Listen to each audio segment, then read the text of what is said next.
Om Namo Bhagavate Vasudevaya.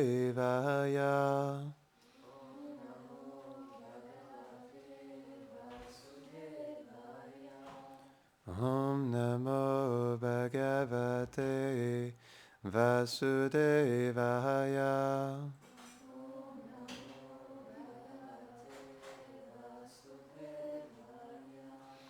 Om Namo Bhagavate Vasudevaya.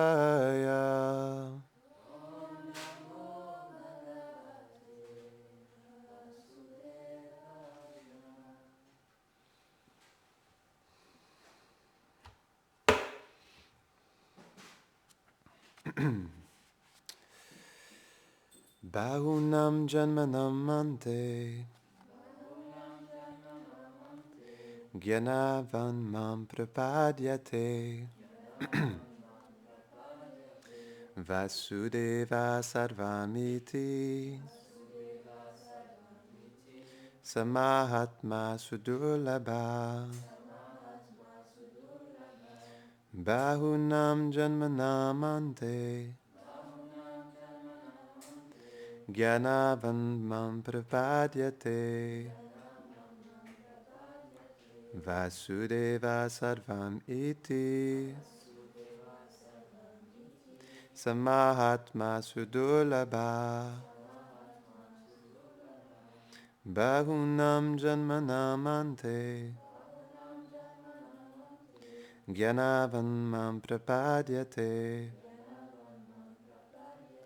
Vasudeva Sarvamiti Samahatma Sudurlabha. Traduction. Après de très nombreuses naissances et de pratiques spirituelles, lorsqu'une personne atteint la connaissance de voir toute chose consciente comme inerte, reliée à Vasudev, autre nom pour désigner Krishna, elle s'abandonne à moi et accomplit mon adoration. Une telle grande âme est extrêmement rare. Commentaire. L'âme conditionnée passe par beaucoup de naissances, et lorsqu'elle devient fortunée, elle voit sa conscience s'épanouir au point qu'elle peut comprendre que Dieu est une personne. Alors, elle accepte Krishna comme son objet d'amour, et à travers son enseignement, par le processus du service de dévotion, elle réalise graduellement le lien qui l'unit à lui éternellement. Une telle âme est très rare.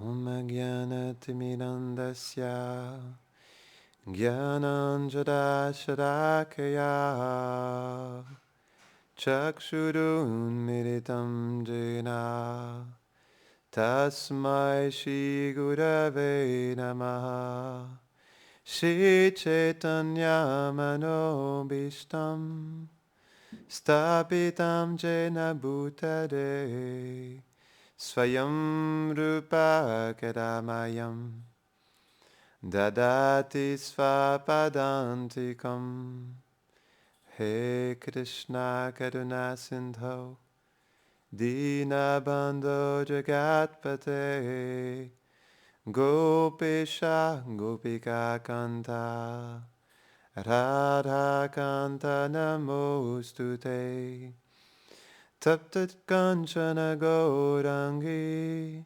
Radhe Vrindavaneshwari Vrishabhanusute Devi Pranamami Hari Priye Vanchakalpatarubhyashta Kripa Sindhubhya Cha Patitanam Pavanebhyo Vaishnavebhyo Namo Namaha Jaya Shri Krishna Chaitanya Prabhu Nityananda Shri Advaita Gadadhara Shivasari Gaura Bhakta Vrinda. Hare Krishna, Krishna Krishna, Hare Hare, Hare Rama, Rama Rama, Hare Hare, Hare Krishna, Krishna Krishna, Hare Hare, Hare Rama, Rama Rama, Hare Hare, Hare Krishna, Krishna Krishna, Hare Hare, Hare Rama, Rama Rama, Hare Hare. Namaham Vishnupadaya, Krishna Prasthaya Bhutade, Shrimate Bhaktivedanta Swaminiti Namine, Namaste Sarasvate Deve, Gauravani Pracharine, Nirvishesha Shunnavadi, Pashtatyade Shatarine.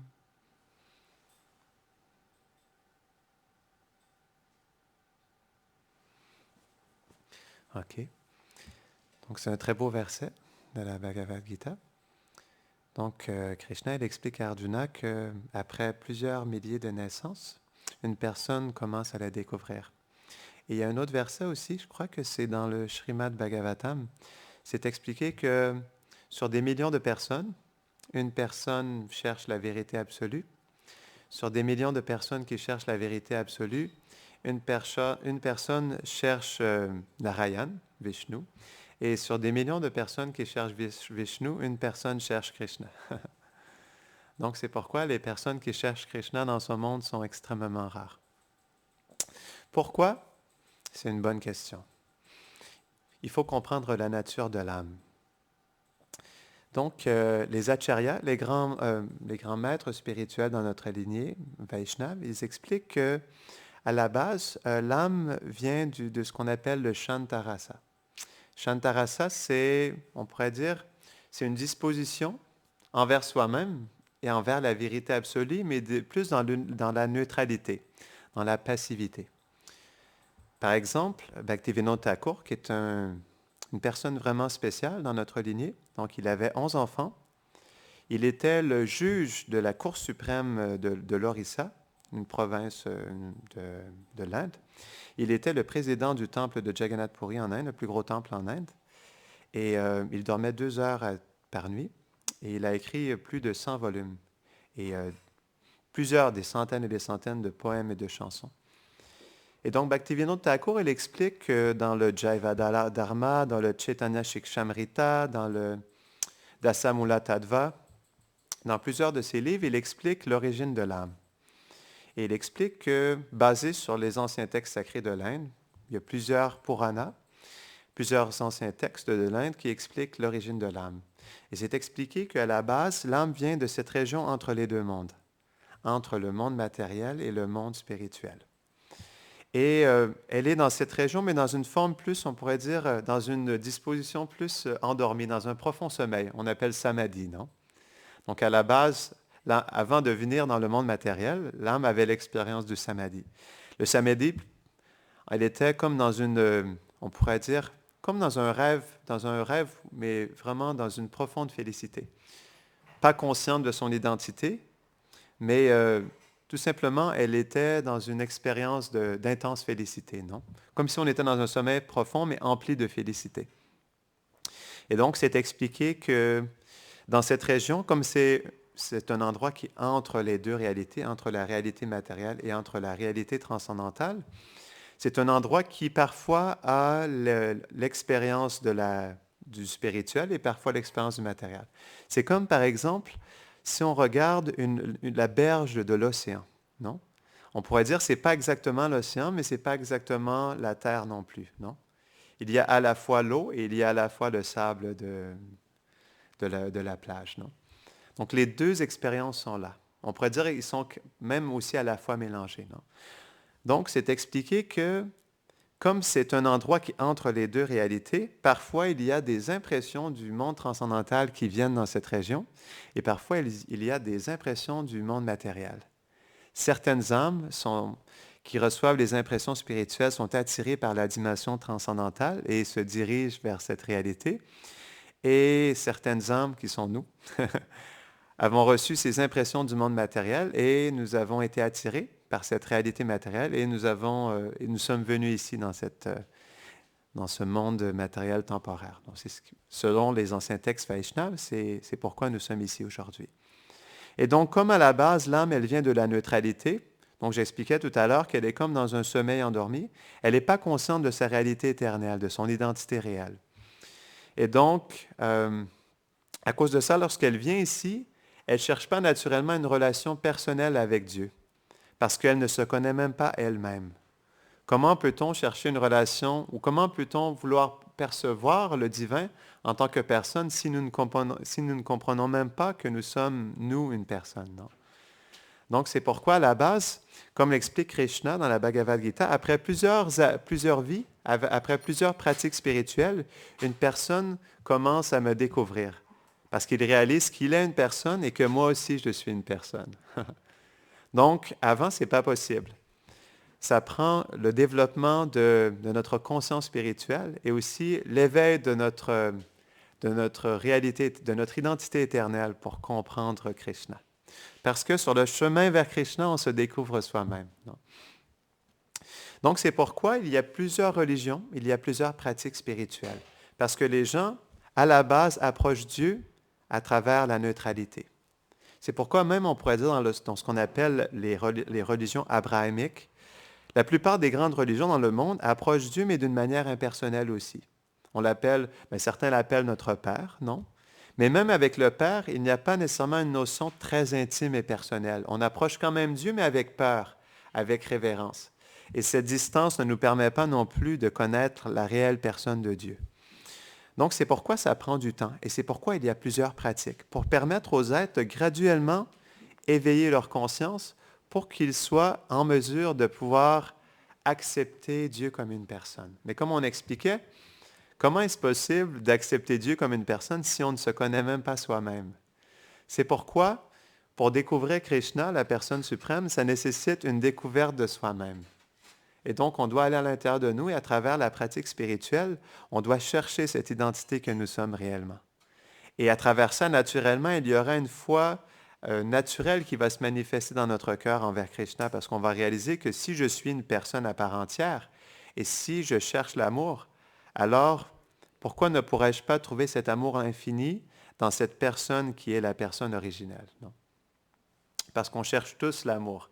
Tout le monde veut aimer et être aimé. Non? On pourrait dire que c'est la nature originelle, éternelle de l'âme, d'aimer et d'être aimé.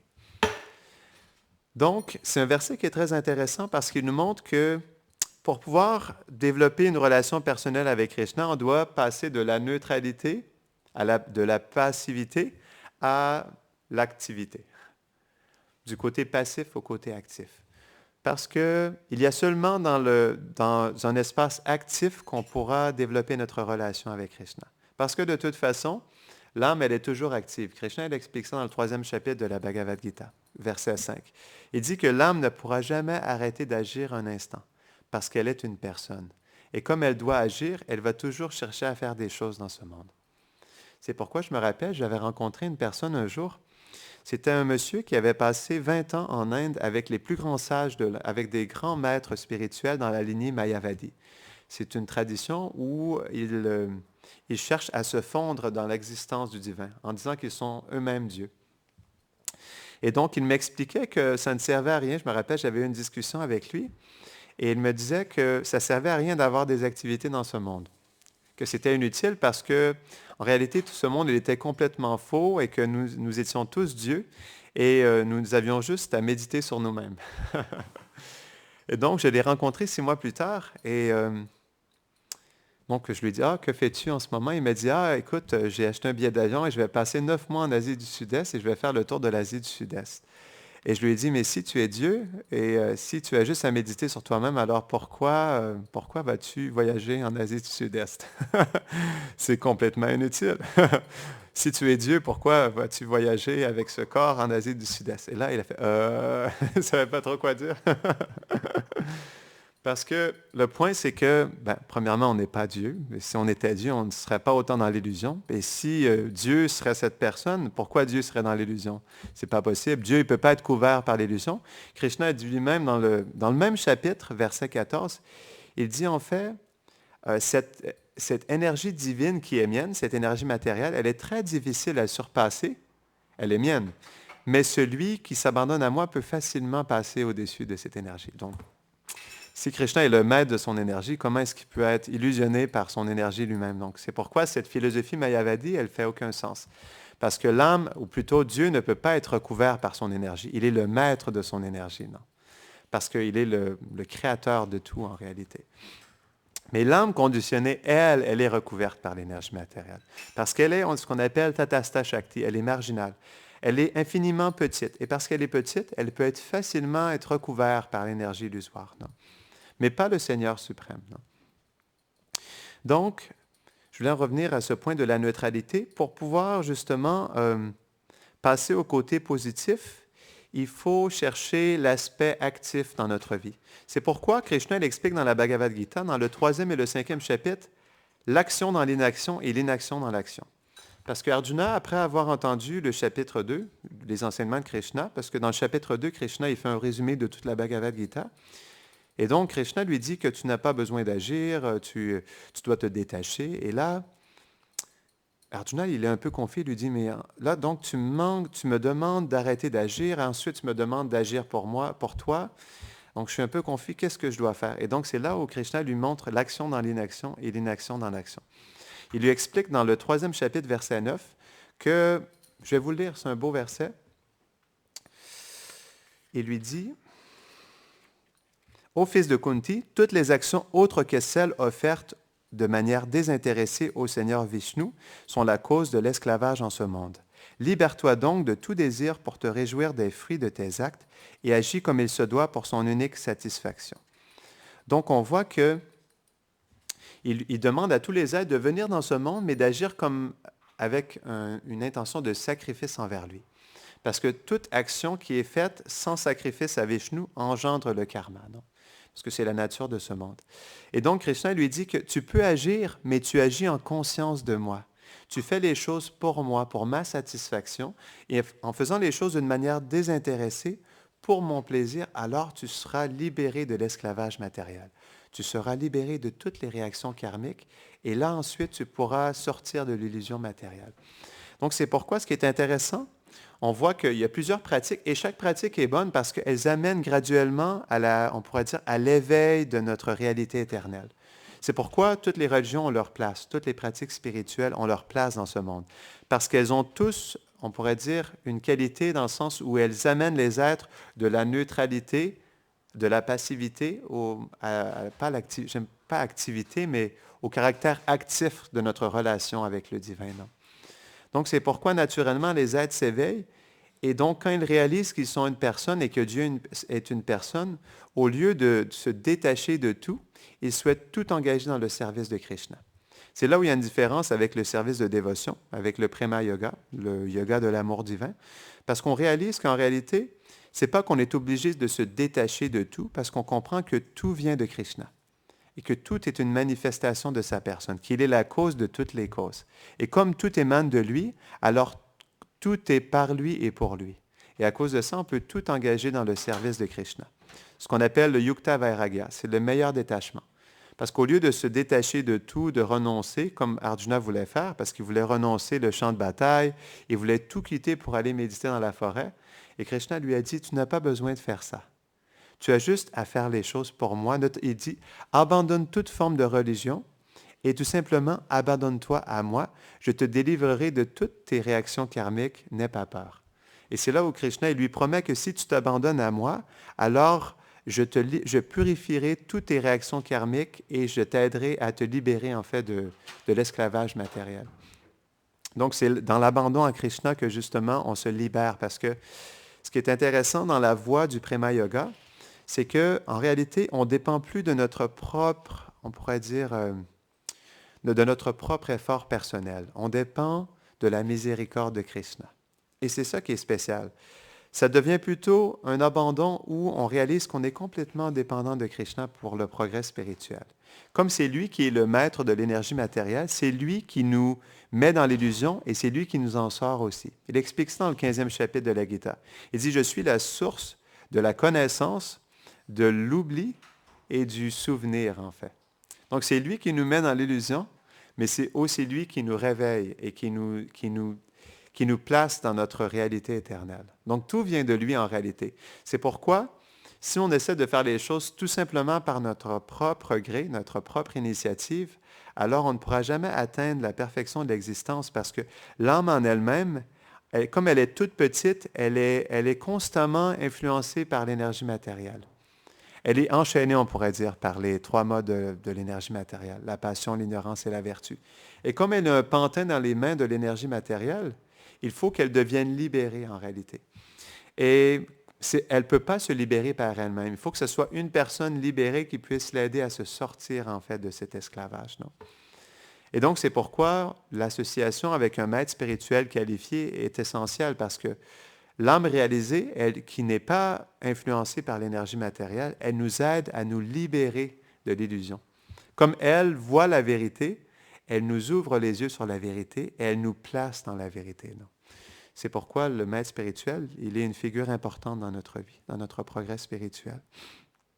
Pourquoi? Parce que Krishna l'explique dans le 6e chapitre de la Gita. Il y a plusieurs versets, versets 5, versets 6, 7 et 8. Il explique que le mental peut être soit notre meilleur ami ou notre pire ennemi. Il peut nous élever ou il peut nous dégrader selon notre niveau de conscience. Ça, c'est quelque chose d'important parce qu'au début, lorsqu'on commence la pratique spirituelle, notre mental, c'est le plus grand de tous les tricheurs. Pourquoi? Parce que le corps dans lequel nous sommes a on pourrait dire, des défauts. Il a des sens imparfaits. Il a tendance à commettre des erreurs parce que ses sens sont imparfaits. Et comme ses sens sont imparfaits, parfois il perçoit l'illusion au lieu de percevoir la vérité. Et aussi, il a une tendance à se tricher lui-même et à tricher les autres. Et à cause de ces différentes tendances, il n'a pas la pleine capacité pour constamment percevoir la réalité. Premièrement, parce qu'il perçoit avec des sens matériels. Et Rupa Goswami, dans le Nectar de la dévotion, il dit qu'on ne peut pas percevoir Krishna avec des sens matériels. On peut juste le percevoir avec des sens spirituels. Donc, on pourrait essayer de regarder Krishna, là, en ce moment, avec nos yeux matériels. On pourrait essayer de l'entendre, non? De le sentir. Mais comme, en fait, les sens ne sont pas pleinement purifiés, on n'a pas la qualification avec ce corps pour percevoir Krishna réellement. Non? Donc, c'est pourquoi Rupa Goswami il explique qu'on doit purifier nos sens par la pratique de la dévotion. Quand les sens sont purifiés, alors là, l'âme s'éveille et elle peut réellement percevoir Krishna.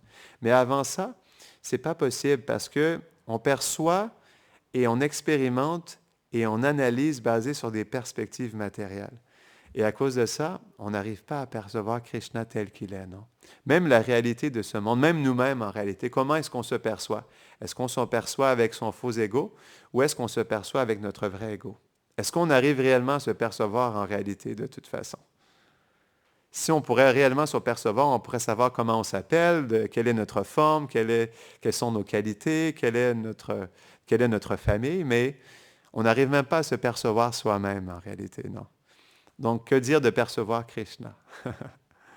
Donc, c'est pourquoi, naturellement, l'expérience de la transcendance, elle se fait, on pourrait dire, en premier avec la connaissance transcendantale. Parce que la connaissance transcendantale, ce sont nos yeux qui nous permettent de voir Krishna. Non? À travers la connaissance transcendantale, on peut entendre parler de la forme de Krishna, les qualités de Krishna. Ces divertissements, ils sont, on pourrait dire, sa demeure éternelle, non? Le monde de l'amour, de la transcendance. Et en écoutant ces choses, on peut percevoir, on appelle ça Chakshu Shastra, on peut percevoir à travers les yeux de la connaissance. Et ça, c'est quelque chose de spécial. Même si nos sens ne sont pas pleinement éveillés, même si notre conscience n'est pas pleinement éveillée, reste qu'on peut découvrir Krishna à travers la connaissance transcendantale. et ensuite par la pratique spirituelle. La pratique en lien avec la connaissance transcendantale nous permet de méditer sur Krishna et de développer notre relation avec lui. Et c'est ça, naturellement, qui va nous aider à développer notre conscience de Krishna. Non? Sinon, c'est difficile parce que, comme on expliquait, comment quelqu'un qui ne se comprend pas lui-même peut aider les autres à comprendre Krishna ou peut aussi comprendre Krishna lui-même, non? Donc, c'est pourquoi en premier, on commence par la connaissance transcendantale. Et ensuite, à travers cette découverte, on apprend à connaître Krishna tel qu'il est, on médite sur sa personne et on approfondit notre relation avec lui. C'est quelque chose qui se fait graduellement. Donc, on va terminer ici. Est-ce qu'il y a des questions, des réflexions avant qu'on termine? Excusez-moi, j'ai la bouche un peu sec. J'ai bu 1 litre d'eau salée tout à l'heure avant. Et c'est comme si j'étais dans un désert en ce moment. Est-ce qu'il y a des questions, des commentaires? Non, ça va? Grantara Shrimad Bhagavad Gita ki Jai.